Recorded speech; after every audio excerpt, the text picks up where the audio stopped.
कि जदों इब्राहिम अलैहिस्सलाम अपने बेटे इस्माइल नू ज़िबा करने वास्ते ले जा रहे ने ते बेटा इस्माइल आंदा है, ए मेरे अब्बा जान तुसी मैनू अपने हत्थीं ज़िबा करन लगे हो। ते देखिया जे किते तुहाडे दिल दे अंदर बेटे दी मुहब्बत गालिब ना आ जाए, बल्कि अल्लाह दा हुक्म मन के तुसी फरमा बरदारी इख्तियार करो। पहली वसीयत इस्माइल फरमाई, छुरी नू तेज कर लो खलील इलाई। तुसी कमजोर वड्डे, तुसी कमजोर मता वड्डे ना काई, होए तकलीफ मेरे ताई।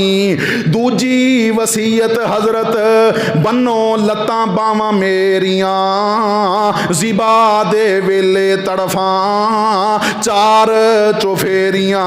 और दूजी वसीयत हजरत बनो लत्तां बावां मेरियां, ज़िबा दे वेले तड़फा चार चुफेरियां।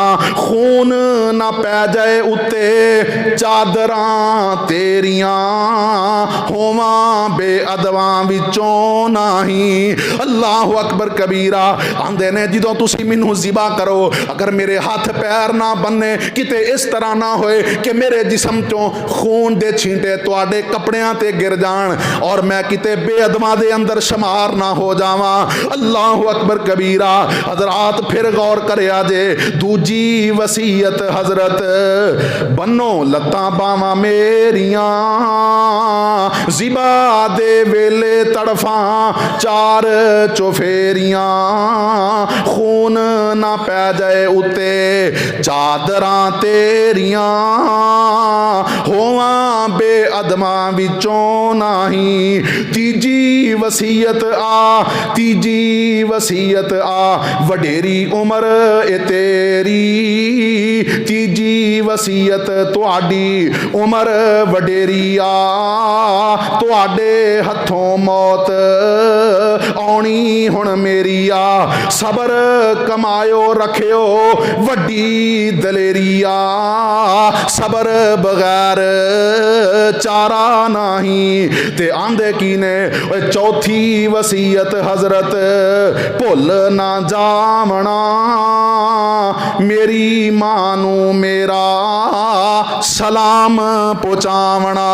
हजरत इस्माइल पैगंबर अपने बाप इब्राहिम नू कह रहे ने, चौथी वसीयत हजरत भुल ना जावना मेरी मां नू मेरा सलाम पहुँचावना।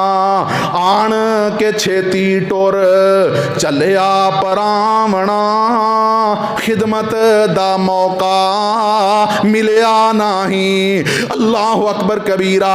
मेरे मोहतरम भाइयों, अगर तुसी अपने माँ बाप दे खिदमत गुजार हो ते अल्लाह औलाद भी तुहानू फरमा बरदार ते खिदमत गुजार अता फरमाणगे।